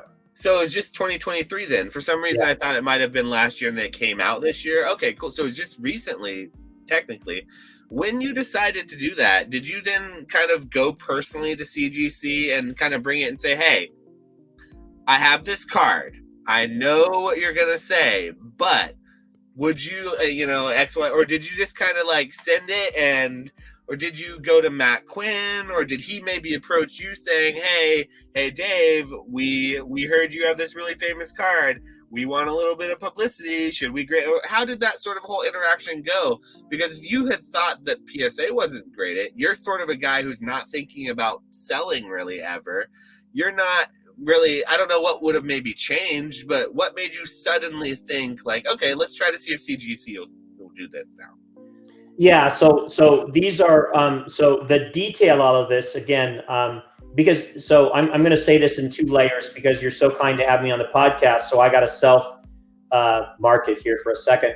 Yep. So my Instagram handle is at dperson1, and I do this Coffee Talks podcast with at DJ Gigabyte on YouTube. And so I love to help Dan. I love to help increase his viewers, but Dan, you'll watch one podcast. He's a funny bird. We can't worry about him. He has pink hair. So for me, do watch a podcast on Coffee Talks if you guys can, just because you'll hear all of the nuances, the details down into the level of this. But then don't just watch the podcast, then follow me. Okay, with that, I'm going to answer the question now. So because I'm just big. I just want to tell you guys, I have like 3,000 followers now. So Josh has already like quadrupled me in a couple of these things. So here's the thing. I knew of, first of all, one, PSA, I never asked them to grade it. I cannot tell you they wouldn't grade it. So there's a misconception that they would not grade it. Never came into the mix. Number two, I knew that CGC had recently graded some tough to grade stuff. The one I knew of specifically was this Magic Blastoise. The Protostoys. Yeah. And so they had done the due diligence and they had gone through the iterations and all of that to do that. And so I was believing of the fact they would do the due diligence to at least give us a correct answer. I had so many people telling me it wouldn't grade and it wasn't authentic and all the rest of it, that it almost starts gaslighting you, right? Because I know it's real. I know where it came from. I guess somebody back in 2008, 9, 6, 7, back when the hobby was not even popular, could have come up with this card.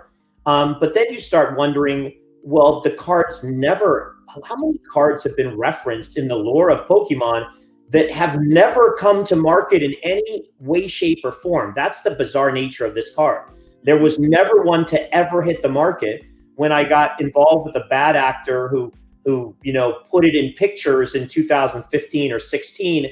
There was a wave of counterfeits that came from it that I was able to shut down, luckily. And then it went back into bedroom and slept again for the next 6 years. Well, and to be clear, with just a picture and counterfeits being made, you can't.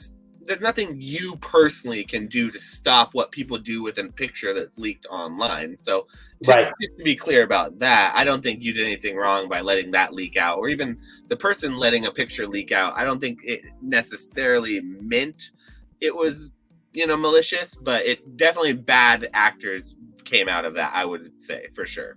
Yes, correct. And so, that's kind of the story behind it. As far as grading it, so, and this is also in that video, but I had been being pushed. Well, I don't want to push. There's an interesting person. I'll let you watch the video in the hobby, and he makes some interesting videos, and they're meant to be historical, kind of. They look like the old newsreel videos of the war era, when you would go into a movie theater and you would sit before. David, what is the war era? Yeah, you guys are so lucky. Listen, just make you have flat feet. Nobody will draft you. And you wear glasses, although I don't know how that works these days. So I digress. But this person, who is an interesting person, just sort of kind of kept coming to me and said, I've got a high net worth network. What if I could sell your pre-release Raichu? Would you let me? Whatever. And he knew I had it. And most people that knew me knew I had it, because I'd never hidden I had it. But then as time faded, people believed I didn't have it anymore. It wasn't real. So I said, one ring, it fades into, obscurity over time. It's still there. It holds its power, but people forget, That's right. But he came, and I honestly, I hate to say it, it's kind of rude, but it's the truth, and I tell the truth. I just kind of wanted to get him off my back. So I said, sure, if you could find somebody that's got some money, why wouldn't I sell it? And he goes, well, how much is the money? And I go, let's say $1 million. Okay. I just put a number. I go, $1 million. Yeah. He never realized that I had a second one. And I, so maybe I would sell that one, right, if I got some outrageous price or whatever. Wasn't even a thought. But as he would come back to me occasionally, he would say, well, I found somebody now, but they don't believe it's real. You'd have to authenticate it. And I said, would you send pictures? I go, nope, I ain't doing the pictures thing again. Been down that road, buddy. Yeah. Yeah, I've been down that road once. Yeah. Fool me once, fool me twice. So he said, well, I said, why don't you have him fly to Vegas? I guess then I could show it to him in person, and then they can see it and go from there. And we went back and forth, but ultimately it kind of stuck in my head that maybe getting this thing graded, while there's been these recent ratings of more one-off kind of things, this would be a good opportunity. Mm-hmm. And I did not I really don't remember who I spoke to at CGC. I know that whoever I spoke to was very clear that there would be no guarantees. No matter how much I guaranteed this was real, they said, yeah, but that's not us. And I did supply a very lengthy provenance on both cards, every detail I could amass on the acquisition and the people involved, so that they could go to any of those people themselves and ask the tough questions as well. And with a card like that, there's more than just objective, like looking at the edges, how the stamp, and looking to make sure that the card's authentic in that particular way. There's more that goes along with it that needs to go with the authentication, which is probably why you were able to provide so much of that further clarification or provenance, that they were able to then authenticate it with, in addition to that provenance, all the extra real authentication that comes along with I read sort of the article about what they talked about, and they looked at the stamp, the coloration of the stamp. They looked at how the edges were, and all that extra technical jargon. That's all well and good, but I think that the fact that you had a lot of the provenance and a lot of the names with a card that had such a mythos associated with it, and probably the fact that they are willing to look at those types of things, and maybe they have that reputation, it makes a lot of sense why you would have probably went to them. And I think that seems like a very a logical sequence of events. And I think it's interesting how it all played out. Now, what I think the world didn't know was that there were the 2 copies, and that second copy is what really shocked me more than the first one. Because, like, I had seen the picture, right, the leaked picture of the first one, and that was funny because my fiance and I had arguments. I believed that it existed because I talked to Joe, Echo Based Collectibles, and he told me he saw it in person. My fiance thought that picture online was fabricated and that all these fakes were leaked off of it, and it was just not real. So we had. Let me just say one thing about that. Boom for you and that fiance just right down. You know what? Yeah, that's true. I had a small little bit of an inside information, so that is one situation that I may have had a leg up. But so maybe my victory is short-lived in that regard. But I'll take a little bit where I can get it for sure. Exactly. But yeah, that second copy though, when did that kind of come about? Was that shortly thereafter? And this is all in the podcast, of course, but for the listeners here who, before you go and maybe hear the whole story, when did that second copy kind of come into your existence for you, so to speak? Yeah, so again, I always hate that it's ridiculous. My life still goes on and my life is very, very busy. So you would think all of these details are completely ingrained in my mind. I have no idea, which is why when I do a project and I go back and I research it and I supply the letters and all the things I did, all of it is there. But so I really don't remember. I feel like I feel like the letters that I got from the divulgence of the card or when I bought it might have been between 2017 and 19. And I literally dealt with this. I dealt with this 3 or 4 months ago, and you can see I can't remember. So it was really recent then. That wasn't way back. You got that one like within the last few years, so to speak. Okay. Yes, correct. Yeah. And that must have been much more nerve-wracking, potentially buying that second copy after the fact, knowing what you know about all the fakes that got put out after that picture, and it was you grading your first copy as well. So it must have been a little bit of a different experience for you acquiring that second copy. You go into a little bit of what was going through like your thought process there? Yeah, I mean, I guess we go back to who we are. There was an interesting article on the national news today. It's all over about, can anything you do in your life actually, and it's a huge TED talk right now, but can it actually change who you are and where you're going to end up? And it's the concept that the discussion is free will. And so are we all just built in to be these cogs in a machine that you think you can choose vanilla or chocolate ice cream, but you've already been pre-wired to choose one or the other, right? And it's come from your past and all these things. So with respect to this, I am a very, very, very trusting person. Okay. And so I'm very person-oriented.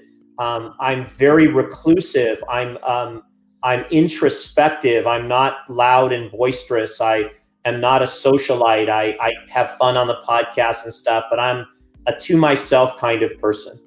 And so as that person, I read people and try to figure it out. When this situation came to my attention as an opportunity, I'm talking with the people involved. And that's always more important than anything else than what is stated, than what is shown or visualized. If you called me, Josh, and you said, I have a card I want to sell you, and I'm going to tell you it's going to grade. It's not graded, David, but if it did grade, I can guarantee you it grade a 9. I would say, can you just explain the card to me, Josh? Tell me about it. Is there whitening on the back? Is there this? I would just listen to you if I believed that you had the expertise to be able to have that conversation with me. So that's what happened. I knew there would be some risk, I suppose. I still bought it for the collection just because it's so unique and so rare. And because I knew that the other one that I had a tiny crease on it. Almost minuscule. But obviously you see when it got graded, it graded it down to a 5.5 on something that was almost not visible to the naked eye. So I knew that this one probably was going to be better. And if I could potentially upgrade to a card that fit my near mint to mint collection ideal grading standards, that would be better. So I didn't really, nothing changed. Nothing changed from the very first one, just new players in the play.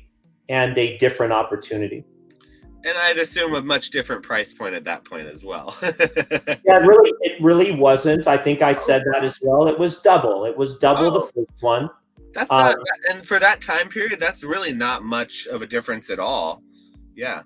Correct. And I needed to pay that price because I knew who I was bidding against. And I was called in last minute because there were people that were friends with this person and they were friends with me. And they really opted for me to have the opportunity to own it other than the other person. And so we talked about it, and I said I would be glad to pay you more than that offer to try to make you feel good about selling this card to me. Yeah, that's only like one fire red leaf green booster box, basically. That's a price. That's like essentially nothing for someone. I've seen the pictures you put on Instagram. I was very fortunate, but you know what? We could turn this right back to what you said 20 or 30 minutes ago about risk management, right? Right. Because if that card didn't authenticate, that's 20 grand just down the drain. Exactly. If for example, CGC said, no, we're not grading the real one that we know is, and we're certainly not grading the second copy that, right. Yeah, that could have actually, so that is exactly a very fair point to make. And for anyone listening, I think it's always good to kind of keep both of those in mind, because like from the outside looking in, everything is easy to cast judgment on. And from hindsight, everything's 2020. But looking back on it, though, I'm sure, like I said, 20,000, it doesn't sound like a lot compared to what you spent on the first one. But knowing that risk potentially, and then also all the risk associated with it's X many years in the future, you never know, right? So it's very interesting to hear that from firsthand. And you get used to, it's just funny. The more that you handle in these cards, and it just from your own business, the first time you touch these cards and a card is worth $500 or $1,000, you're like, oh my goodness. Now all of a sudden you're dealing with a $2,000 card and a $5,000 card and a $10,000 card. And so your experience level and your wisdom and your confidence in achieving, in working with those numbers changes. And back in the sports card days, I would travel the country buying collections. And back then you could carry a bag of cash and TSA wouldn't take it away from you and confiscate it for good. But I would have $100,000 in cash in a bag as part of buying collections. And you just got used to it. It didn't mean anything anymore. So now when somebody says, like this last year, I can't imagine what I did or whatever. It's just beyond any notion of reality. But I bought that last trophy card, the number 1 from 2023, I think it was. Dan will tell you because I don't remember. It's one of those. Yeah. I think I paid $100,000 for that card. So when you're buying the trophy cards from each year, I know that certain years they use the same artwork and it extends a few years. Do you want each individual year, or do you just get one of the artwork and then that's it? Every single card, every 1, 2, and 3 from 2017. Well, now there were 4, so I have 4 cards from 17, 18, 19. When then there was a pandemic, and then 22, and so again, were I not to want to fill in that hole as this legacy and as this, obligation, I would never pay those kinds of prices. But now more people are involved, and sometimes you have to. But so my comfort level, and it's not comfortable, I want to tell you that.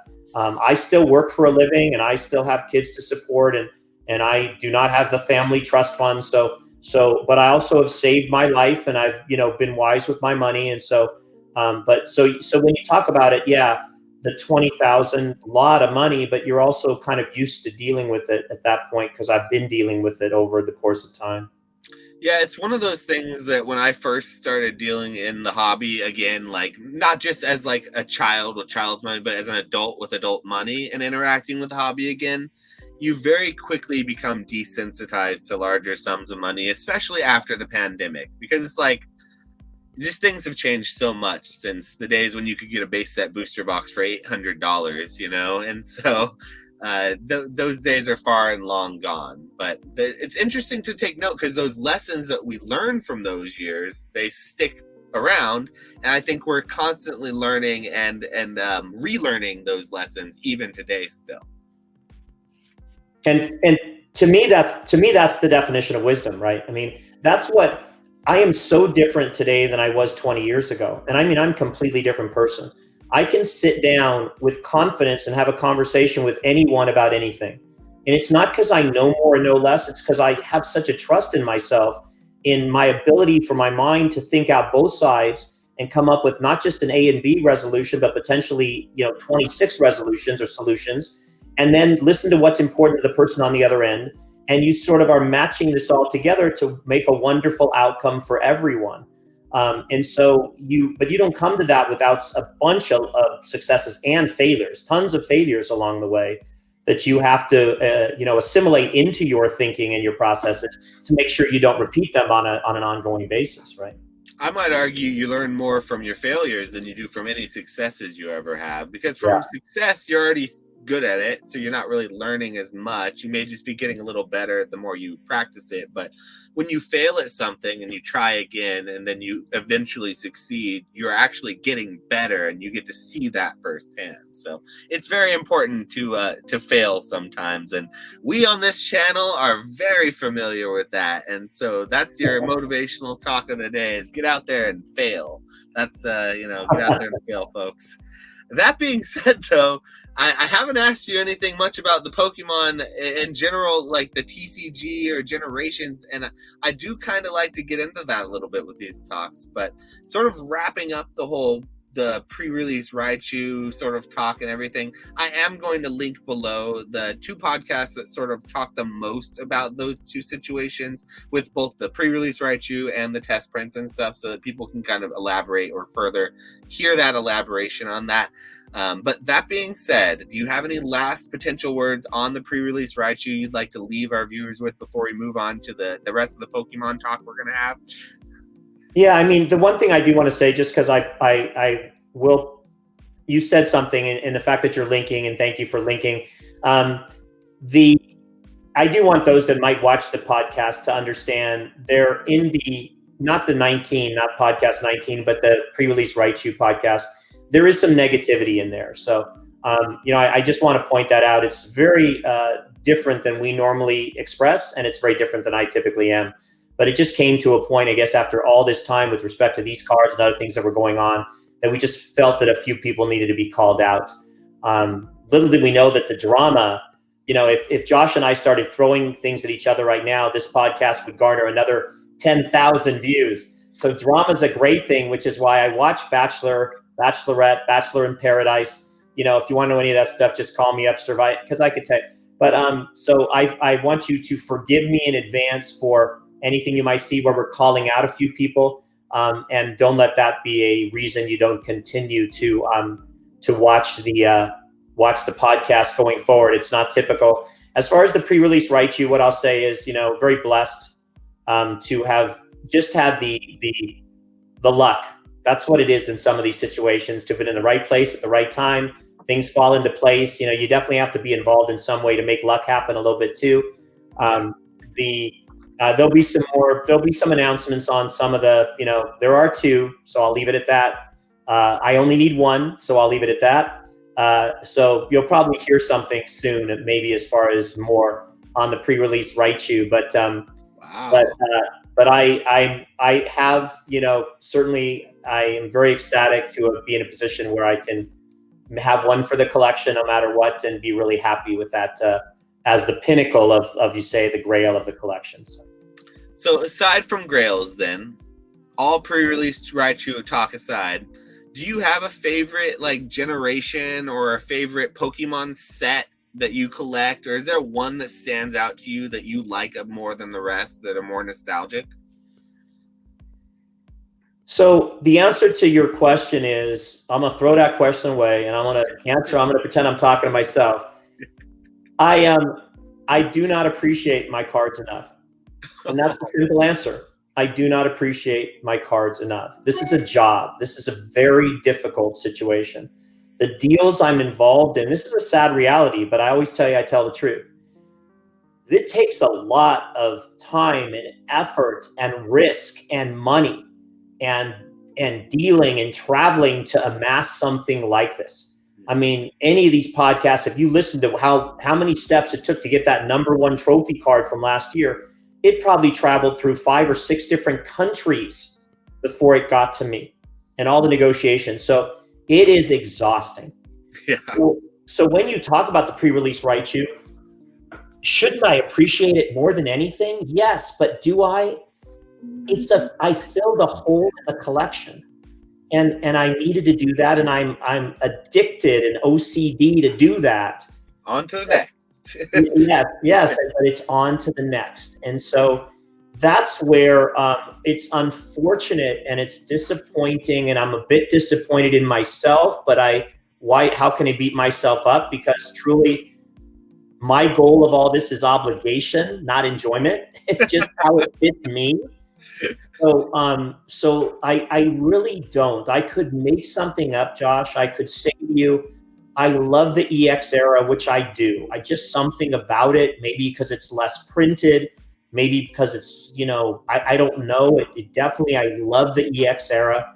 But I can't really say that's born of me sitting and thumbing through my binders and saying it's just because there's so much this, that, or the next. I love everything. When I really sit in a quiet moment and stick any binder in my hand and I'm looking through it, I love it. I feel an internal calm and a peace and an enjoyment, but I don't get to do that enough, which is disappointing. Well, I'll chalk that one up to the EX era, and we'll put another one in the EX tally books, because EX era has been amassing its wins over the years, and it is probably one of my favorite eras also. So while I appreciate your answer, and I'll generally overall say you probably appreciate your overall collection more than one individual, I'm just going to put that check mark in the EX department. Because I think you should. I think that makes sense. Because that's what I heard from all that. All I heard was, I don't have a real favorite, but if I was being honest with you, Josh, I would say the EX era. That's what I heard. Yeah. Okay. I'm going to give you that. You have that authority, and plus, all you got to do is, if you didn't want to put it in, just edit everything I set out and go right to EX era. Yep, easy. I edit all these things up. Usually my guests, they only say about 7 to 10 words, and I edit every single thing and chop it up so that I can make them say whatever I want. I actually have never, I don't get people on here most of the time. It's just AI that I sort of chop. It's all this. If you do that, please make me look better or more muscular. Either way is good. Younger and more muscular. I use AI to do most of the work, so it's at the beck and call of whatever Reddit sub posting has of fan art that they've made of you that it's pulling from. I don't know how the AI works with this stuff. Yeah, Beanie Babies. Every time I show Beanie Babies on my channel, people act like they actually love them. And then when you go online and look at what on eBay, what Beanie Babies resell for, you go on a Beanie Baby like Facebook post, people are trying to get rid of them for like quarters on the dollar, basically. Yeah. And people don't love Beanie Babies. I don't know why they pretend like they do, but they'll watch these documentaries and stuff about them. So it's crazy what people are into. But all I'm going to tell you about that is, when I talk about being the biggest kid in the room, like, I'm not even kidding around. This is Nibbler and Nibbly, and if one of my kids or one of my grandkids touch these, they would be completely disowned. So this is how much I love these little guys. Okay, so that's all I got to say. You don't want to know how many Beanie Babies I have up on my mantelpiece above me here. I just got rid of a couple of them. I put them in my front room because my fiance built a new desk and she needed to decorate it a little bit. We like a little nostalgia sitting around, and she liked Beanie Babies. So I finally got some out of my office, but there's more where that came from. So there was a path, like the what if path of divergent history, where I almost became a Beanie Baby YouTuber, but instead I went to Pokemon. That was a very slight divergence, but it was very close to happening. So probably a very smart one as well at this point in time. Financially, most likely, yes. If I was trying to resell Beanie Babies, I don't know where I would be here. Yeah. That being said about Pokemon, though, we're getting towards the end. We've worked through a good amount of these questions. I'm quite proud because we've gotten a lot of extra stuff in there, too. But there's still a couple more questions that we're going to throw at you. Another one being, and I know how you're already going to take this, so I'm going to preempt this and say your answer cannot be that you're not going to be here, because I don't want to hear it from you. But in 10 years from now, Dave, do you believe that the hobby is still going to be here? And if so, where will you be in the hobby? I don't want to hear that you're not going to be in it either.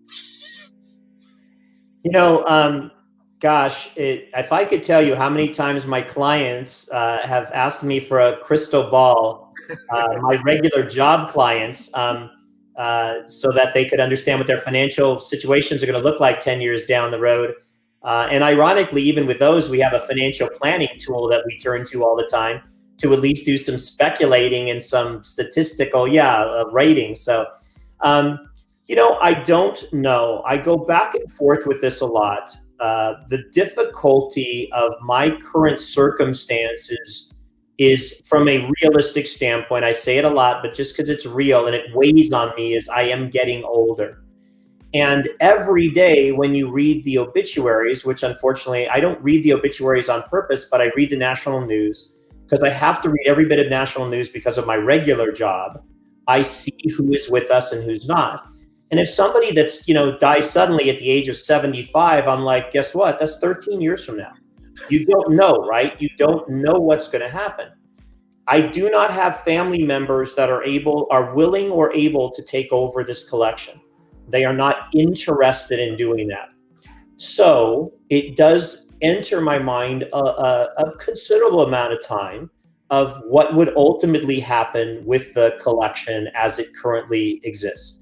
It doesn't stop me from collecting. Just in the last month or two, I've bought the last 3 or 4 sets, Paradox Rift and 151 and Obsidian Flames. They're all in the collection now. I continue to add the variants and all the rest of it. But I do wonder at times, am I letting, especially my wife more than anything, am I letting her down by not having more free capital to pursue other things alongside? So that's the dilemma that I'm dealing with now. I won't retire from my regular job for at least another handful of years. So that's still out there, and that's good. And I have a lot of extra stuff in addition to my collection. So that's where the focus of my current mind is: selling the extra sets, selling the extra boxes. Yeah. If you were following me on Instagram at @theperson1, hey, that's nice. That's a good plug. You would see recent pictures that I posted of booster boxes. I have 3, 4, and 5 in there of some of them. Oh, man, only one of them is part of my collection because I collect one of everything. The rest will be available for sale, are available for sale. I haven't put it out there, but it's coming. And I have a lot of extra stuff that, like these sealed blisters and sealed boosters and sealed decks and other things that, in fact, some extra sets that will be put out there. And that'll take me a while to get through and get listed anyways, and hopefully take up and raise capital for the next few years. And then we'll just hoping things will kind of lay out for me the way they're supposed to. I always say one of the reasons I joke, and we joke a lot about, I'm going to drop dead one day, pretty healthy as it goes, but I've not treated my body well over the years through all of the bodybuilding and lifting I've done. I've, done things that probably I shouldn't have done to my body. So I never know how that's going to manifest. And the other thing is, I have angels around me. I mean, I have the most blessed, incredible life that sometimes it's just too good. And you think to yourself, like, there has to be the time where there's just been too much good, and that hailstorm is coming because no one can live this great a life. So I do worry that, things even out in the end, so it's not a great answer. At this point, I'm still doing what I'm doing. And, I always envision, like, people, I would say, 10 years ago, I expect to spend my retirement in a wheelchair. I guess I didn't think I could walk, with my binders open and just enjoying my collection. So that's still on there for me. That's still out there and available and possible. So we'll see. I'm still doing what I've always been doing. It's just, I'm just getting older doing it. Well, assuming that, your good health continues, and you seem like, from the outside looking in, you take pretty good care of yourself. So I'm happy to see that, because I'm pretty confident that, at least knowing that, you have a better chance than maybe some of my other hobby friends who are even my age who don't take as good of care of themselves. Yeah. And so, barring all of the crazy health stuff that can always happen to anyone, I think that you will have a hard time leaving the hobby in 10 years. And whether you wanted to or not, I hear you alluding to potentially maybe like not leaving, but at least tying up loose ends and making sure you have your ducks in a row for the hobby and selling off some of those extra pieces. I think you're going to have a harder time than you think actually retiring from Pokemon. And there will be probably until the day you die, you'll be doing Pokemon, and may that be a many years from now, but longer than 10 years. But I appreciate that, Josh, for sure. And like I say, I have a funny thing that I say, and it sounds weird, but I say I've led such a wonderful life because most of the time I let my mind do the thinking for me. So in other words, instead of trying to push my mind in a direction, I just let what comes into my mind direct me. And so there's lots of things that are going to happen over the next 10 years. My grandchildren are going to get older. I'm going to get new grandchildren. Who knows if their whole love is in Pokemon and we're not doing it with me and they've got the whole thing going. So there's no, and then who knows how the real work life pans out and what kind of retirement I have from that, or additional resources financially that mean I don't have to sell other things. So I don't ever try to plan. I'm not a planning person.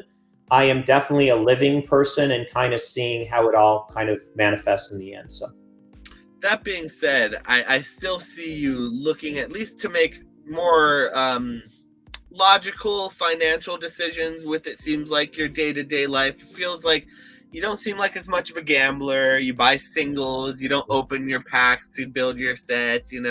It does feel like at the very least, even if you're living in the day-to-day, you're at least thinking about the future of your family and your collection too. And that shows. That honestly has shown through your whole collecting journey and everything we talked about today. I think that's really one of the biggest themes that's come back, is how thoughtful and really I think introspective you sort of have been with your collecting journey. And it's really refreshing to see that, because that being said, I am a reseller primarily these days in Pokemon.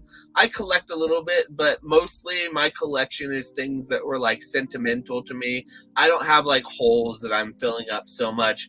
After I got my Urza's Saga booster box there a few years ago, I stopped collecting really expensive things. That thing's probably worth less than 10 grand, but that's like my grail. yeah, So it's been nice to hear that collecting side, because you always hear the flipper side on this channel. right. But any other sort of like last minute sort of thoughts? I know that you said you had some plans to sell some of your collection, so definitely go follow on the Instagram below, and also follow Coffee Talks, because I'm sure on Coffee Talks you'll talk a little bit more about those types of things. I bought from you on Coffee Talks, where is it? I have it somewhere around here. My first ever trophy card. So I don't collect, and I don't collect cards like trophy cards, or not because I don't like them, but just because it's just, if I start a collection, that's just one more thing I'll want to complete, and I have other things I need to be doing with my time and effort, in my personal view. But I bought this card from David on Coffee Talks. This is a $300 card, and I bought it for about $100 because I was watching that podcast early, quickly, and I was subscribed. So the best thing you guys can do if you want to make money, and that's what everyone watching this podcast is, they're trying to make money in Pokemon, is go watch Coffee Talks and subscribe to DJ Gigabyte so you can actually watch those and see those deals, because David's been giving some crazy good deals, and you should probably try to be a part of those once in a while until he at least stops, because the types of deals he's giving out, it can't be forever sort of thing. So get in while the getting's good, and then stick around even after that. That would be my recommendation. Yeah, I appreciate that. I'm trying new things. I'm trying to just give people, it's kind of that win-win I talk about this week, tomorrow. Dan will release the new Coffee Talks tomorrow. And this week I did booster packs, so I did a 5-lot booster pack deal for $25, and it was like on eBay for like 36 or 37. So it just gives people a chance, different price point. If you wanted to try something, open up some packs, different stuff. I have a website as well. I haven't kept it up to date, but I will update it soon, because I'm going to put all my extra stuff on there. And that's David Pokey Persin, DAVID, Pokey, P-O-K-E, Persin, Persin.com. So that's out there as well. But again, That's just ways to contact me in case you see something else. Most importantly, I am an older, maybe a bit more wiser dad of 8 children, of lots of, their significant others, grandchildren on the way. So I always say to anybody, if you guys need anything, just reach out. Again, it's at Persin1. The biggest, to me, what I see in today's world is that a lot of the young folks people that are in this hobby, 25, 30 to 35 range generally, they one of the biggest things that we all face is mental illness, depression, these kinds of things. We follow too many people on social media, and we compare ourselves to them. We compare our collections, we compare our lives, we compare the last pimple we have on our face, whatever it is that's bothering any of us, or something much more significant. And so I always put my offer to you, if I can help anybody through talking through that stuff. I'm always helping the kids, and I'm just dealing with life as a reality as it comes. But when I talk about passing away, it's going to be from some illness, right? It's going to be from cancer or dementia or whatever comes. But kids these days, it's from a lot of other things, and they're not the things they should be, dealing with. So if nothing, even more than just stress. Stress is the silent killer. So I'm not trying to end on a bad note. I'm saying I'm glad to help anybody. If you guys have issues, you want to talk about it, reach out. I'm talk to lots of people. If you guys have financial things you want to ask about, I'm a financial advisor by profession. I may have to caveat anything I say that this is not in the role of my professional capacity, but a lot of people call me and say, Uncle Dave, what should I buy? What should I not buy? How should I invest? I have this money. Should I buy it all in cards? Should I buy? And all we do is talk about you, because I have to know about you and what's important to you and what your life's going to look like and what you make or sit. But we talk about it. And if I can offer that time value for no money, which is I would never charge anybody for that kind of stuff, then I'm glad to offer that to anybody to continue to make our community more supportive of one another, as opposed to more, ripped apart or anything like that. So. Yeah, and thank you again for coming on the podcast, because that's what this is all about. The podcast is about trying to bring a positive light to like the collectors or the different trainers in the community that maybe didn't or wouldn't talk about that just on their own channel or unprompted. I know that I myself, I have a hard time just opening up unless someone sort of asks me about that. So it's always nice to be able to get that other side of the collectors here. And so everyone, I'll link down below. Oh, go. Sorry. No, and it's technology. I can't always tell when you finish, so I apologize. Yeah. But I was just going to say, and most importantly, be proud of your collections. That as a collector boy, or collector gal, be proud of your collections, whatever they are. You might look at mine and say, "Gosh, I wish." I cannot tell you how many times I've looked at yours and I say, "Gosh, I wish." So it's really funny. You have to always navigate away from comparisons and be happy with the things you have, and take pleasure in those little moments and things, and take pleasure in just that little hit of dopamine or whatever you hit every time you pick up that card. You're like, it's just cool. And that's what it should be about. It shouldn't be that taking the picture of it. I'm trying to raise my profile right now. I'm out there posting every day on my Instagram, so that I can have a way to reach more people to sell stuff. But that isn't what gives me pleasure. Giving me pleasure is not taking the picture, it's seeing the card and holding the card and knowing how cool it is. And that should never be anything that any of us ever get away from. So. And never compare yourself to anyone else. Comparison is the thief of joy, right? And yes. So that being said, all of those podcasts and David's personal Instagram, as well as DJ Gigabyte's channel where the Coffee Talks is going to be hosted, or where it is hosted, is all going to be linked down below. If I can remember all of that, which I should be able to, I'll also try to remember to link David's personal website also, so that when he finally does update that, you'll have a link down below, because these videos get a lot of traction long after the fact that they get aired. So someone might find this a year from now and just like, oh, I want to learn about, the collector that is David, Persin, and they'll see your website and it'll be all done, and it'll be all bells and whistles, you'll have neon lights, it'll look like Las Vegas itself. So it'll be all done up by that point. But yeah, that's perfect. Thank you, John. Yeah, and thanks for coming on again. For those who are watching, if you haven't already, go like, comment, subscribe on both this video and on DJ Gigabyte's channel, and go follow David on Instagram because he's got some awesome stuff to offer and much more coming down the line. You definitely want to get in on some of those sales he's going to be offering on some of that exclusive old vintage product, and you probably just want to see what he's throwing out there, even if you're not going to buy it yourself. So give the guy a follow. I know he'd appreciate it, and I'd appreciate it too. But thanks again. And much success to you on this continued success on the flipping business, on the marriage. Hopefully at some point you don't just call her a fiance, because if you wait too long, she's not going to let you marry her. You know how women are. And this coming year, actually. So that's very good. Good for my you. year, yeah. Yeah, I might show up depending on how far it is, even if I'm not invited. I scan the listings just in case. And with the old card shop, lots of success in all of that and your podcast. Okay, thanks for having me on. Yeah, thanks again, guys, and I appreciate you for watching, and we'll see you guys on the next one. Bye.